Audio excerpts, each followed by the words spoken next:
So, as to the topic today, which I'm going to introduce, new types of designs. All of you may have encountered different terms, different umbrella terms to refer to new types of designs. This topic is discussed under the heading of digital designs, new technological designs, or new emerging designs. In essence, this refers to the same type of designs which have two characteristics in common. So first of all, as opposed to, let's say, classical three-dimensional product designs, they are not embodied in a product. So this is the first characteristic. They are not embodied in a three-dimensional product as we perceive design traditionally. And secondly, these types of designs, they arise from new technologies, and specifically technologies concerning the visualization of designs. So we are talking about designs appearing on a screen, being projected or being portrayed in a virtual reality. So these are the two characteristics of the new types of designs. And of course, for all jurisdictions globally, they pose some challenges because the legislators, back when our legal systems have been instituted for classical product designs, they didn't think about these new types of designs and how to deal with them. And this applies in particular for the legal definitions of a design, what is a design, what is a product, etc. And it applies specifically to the formal representation requirements, which in most jurisdictions are not adequate to properly reproduce these new types of designs. And the same, of course, applies for the European Union. Also for the European Union, there are some obstacles, let's say, to present the new types of designs properly. So when we are concerning or talking about best practices in this area, we always have to bear in mind that for most of our jurisdictions, the legislative framework is not really tailored yet for these new types of designs. And the same will, of course, also apply for most Asian countries. So I do hope that in the course of this session, at least we can identify the issues, the legislative issues as well, which impede that new types of designs can be properly protected. So I would like to encourage you also to share your opinions also on your local jurisdictions and what are the specific issues being faced when dealing with new types of designs. Now, I have some examples here which illustrate the types of designs we are talking about. Examples you will find in most presentations given on this topic. We start with the icons. Of course, everybody from our daily life, from smartphones, is familiar with icons, as well as with the displays. Now, you will always find, when talking about new types of designs, an example for projected images. Often this one is used with the keyboard being projected on the surface. You will find holographics being discussed under the umbrella of new types of designs, as well as virtual spaces. What sometimes is also considered to be a new type of design is generated, computer-generated typefaces. but for the purpose of my presentation, I will not address them, but of course feel free to raise any questions in relation to computer-generated typefaces. Now, bearing these examples in mind, I would like to draw a basic distinctions between two types of designs into which these examples can be grouped.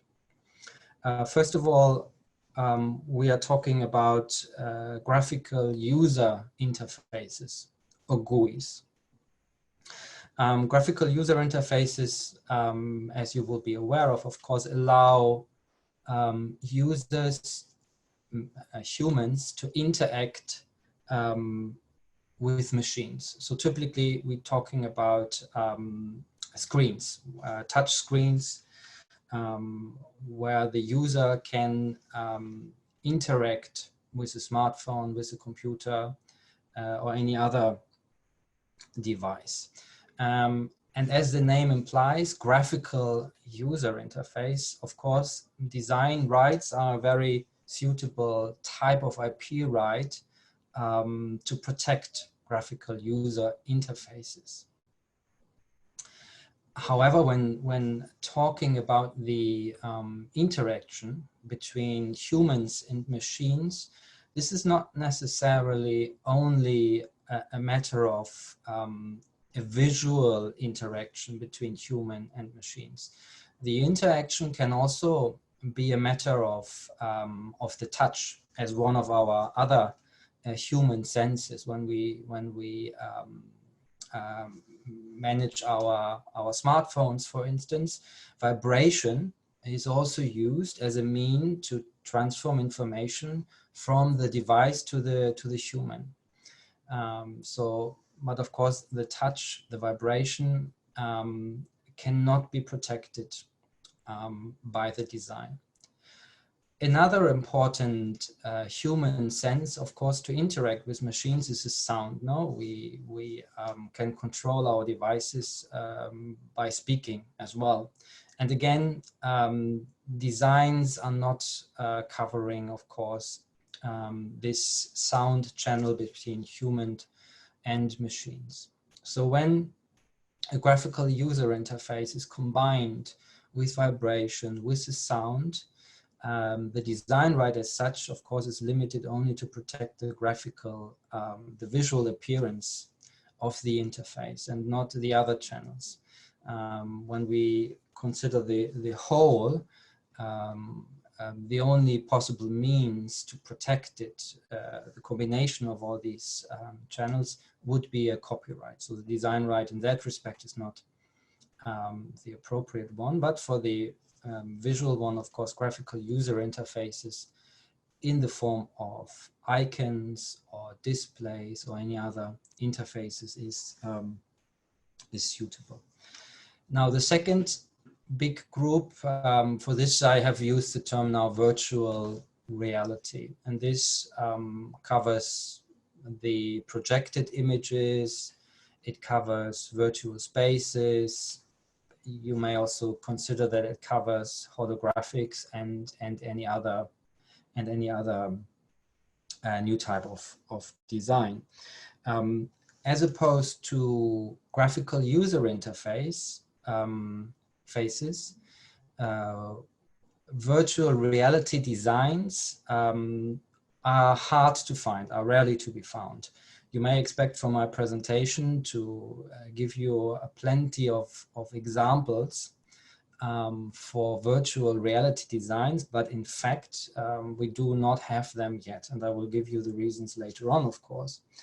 So whilst the technology has arrived already in parts of our life, for instance, in video gaming, as far as the design registers are concerned, they do not play a great role yet, but this is, of course, to be expected in the future.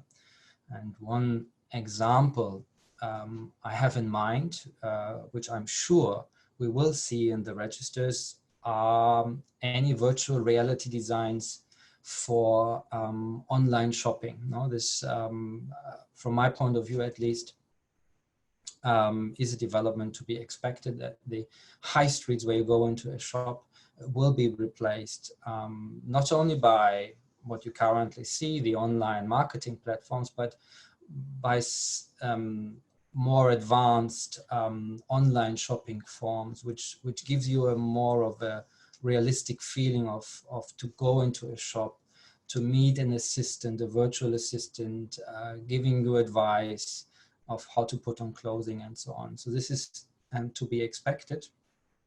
And the design systems should be construed accordingly to protect the visual appearance of such a virtual reality. But as far as the design registers are concerned, or the European Union at least, are concerned, this is still future talk. There are no good examples to share with you, I'm afraid.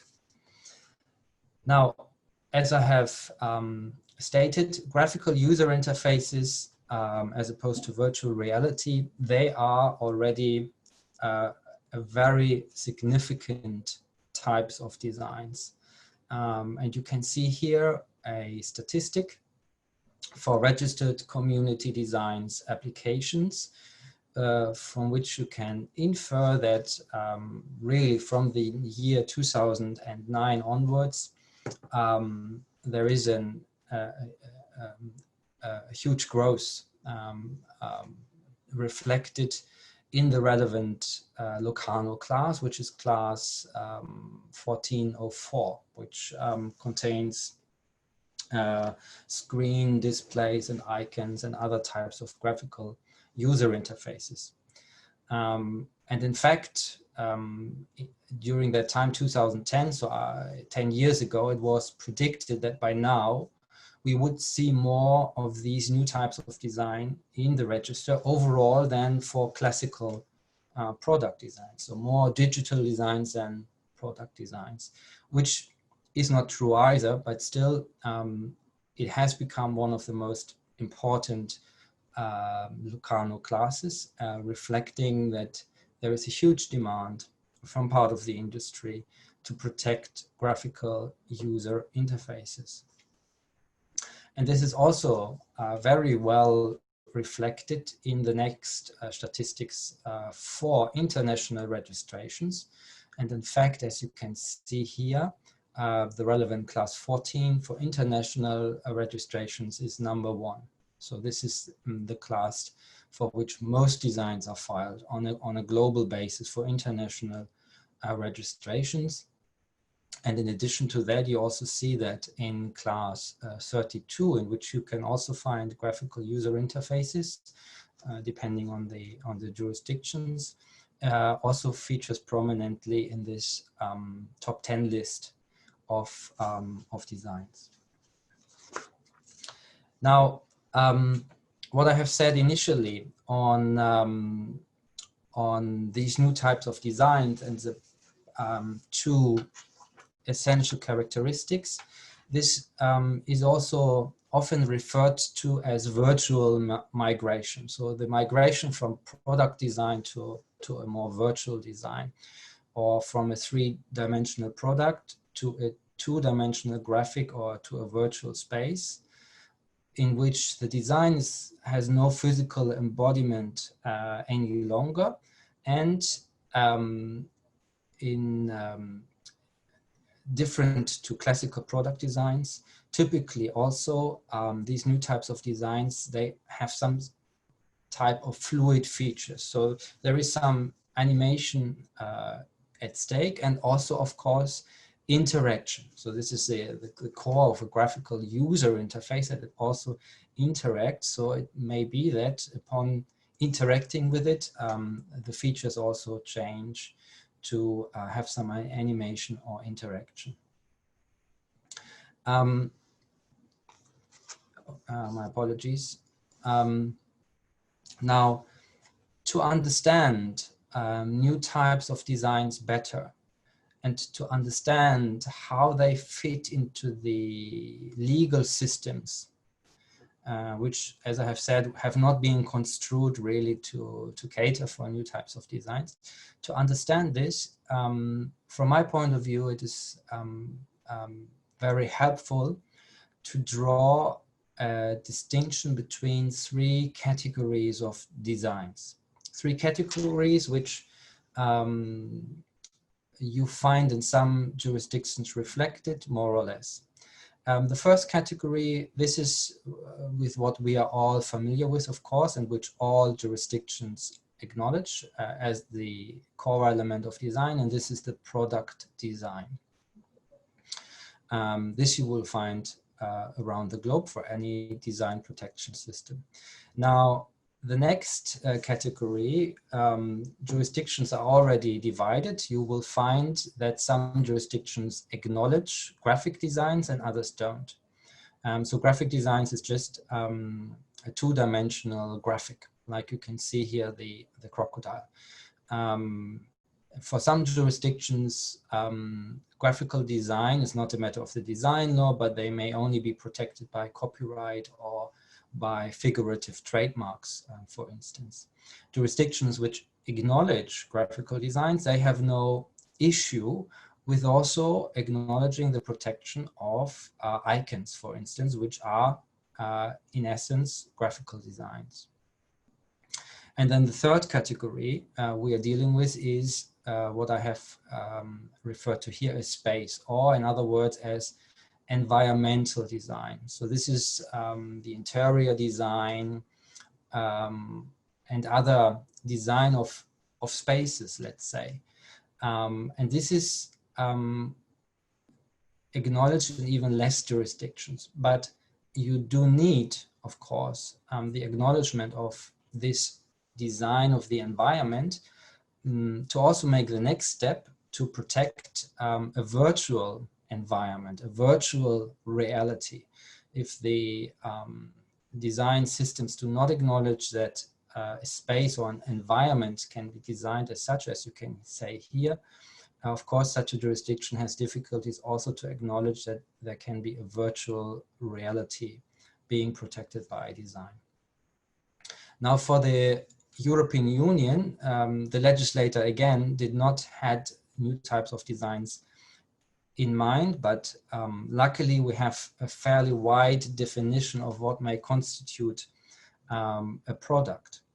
Our statutory provisions, which you can see here on the slide, has a very commonplace product definition. It says that a product means any industrial or handicraft item.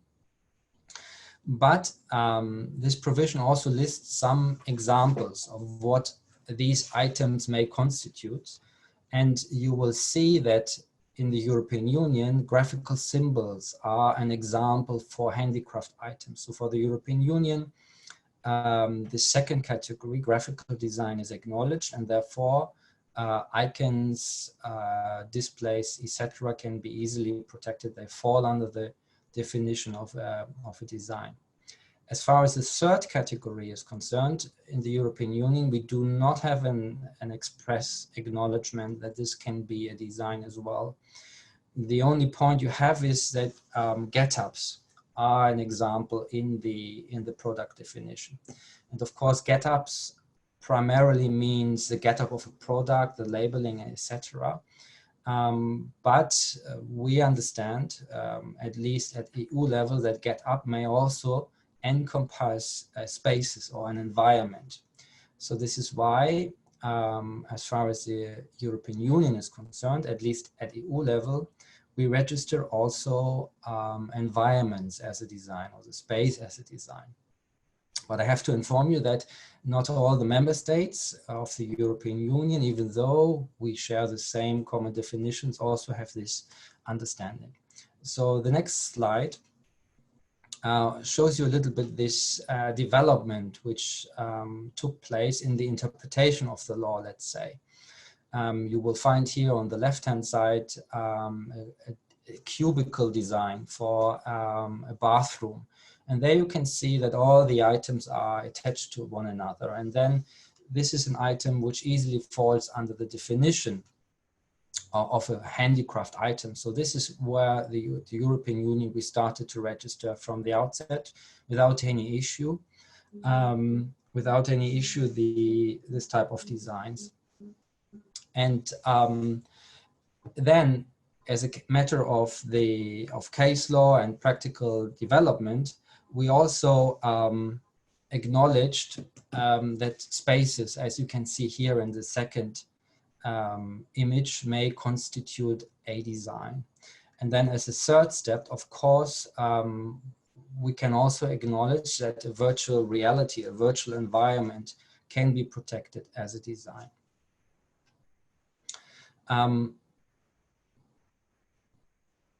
So the next slide presents you with two other issues. The second characteristics of new types of designs, that they have no physical embodiment. So this is also closely related, of course, to what I have called the virtual migration. And in this respect, if you deal with the jurisdictions on a global basis, there are these two issues which are relevant to see whether or not the jurisdictions cater for new types of designs, which is the issue of the partial design.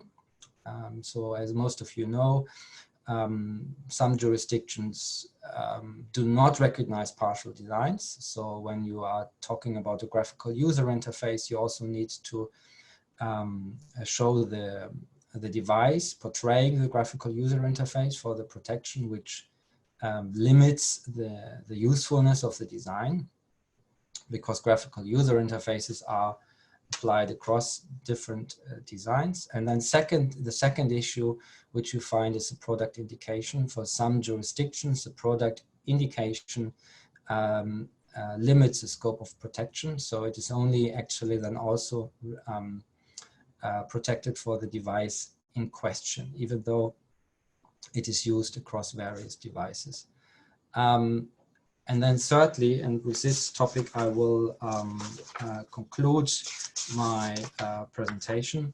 Thirdly, the third characteristics of new types of designs is that most jurisdictions struggle with giving protection to the animation of the design, which is very often also, as I have said, at the core of graphical user interfaces.